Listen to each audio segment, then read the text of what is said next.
staring down into a dark hole in a sheet of frozen water can feel like a guessing game that usually ends with cold toes and an empty bucket. While some people are dropping thousands of dollars on high-tech sonar systems that look like high-definition video games, there is a lot of wisdom in sticking with a classic, reliable tool. This specific orange face flasher has remained a favorite for a reason.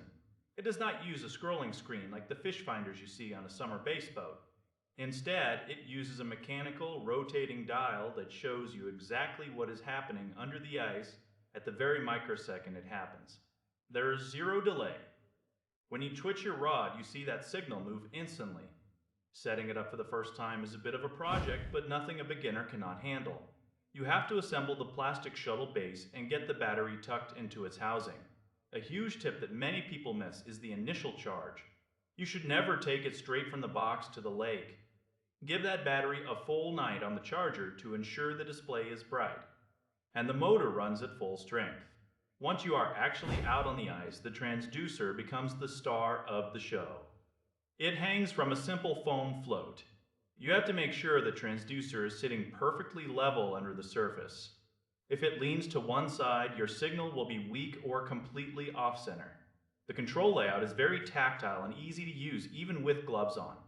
You have a knob for gain, which is essentially your sensitivity. If the screen looks like a messy rainbow of static, you need to dial it back. If you cannot see your tiny jig dancing in the water, turn it up. You want to see your lure as a crisp, steady line. This unit also features a dual beam system. You can choose a narrow beam for deep water or a wider beam if you want to see fish approaching from the sides. The zoom function is arguably the most valuable tool in the box.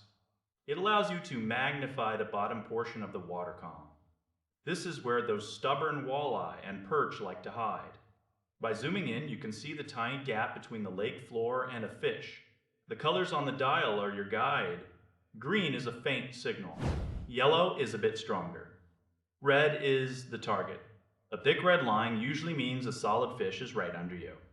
It might seem confusing at first to watch a spinning circle of lights, but your brain adapts quickly. You start to recognize the patterns. You see the fish rise to meet your lure, and you feel that rush of adrenaline before the hit even happens.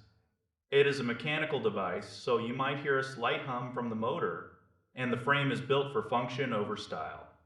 It does not have the bells and whistles of a touchscreen tablet, but it is rugged and survives the freezing cold without glitching.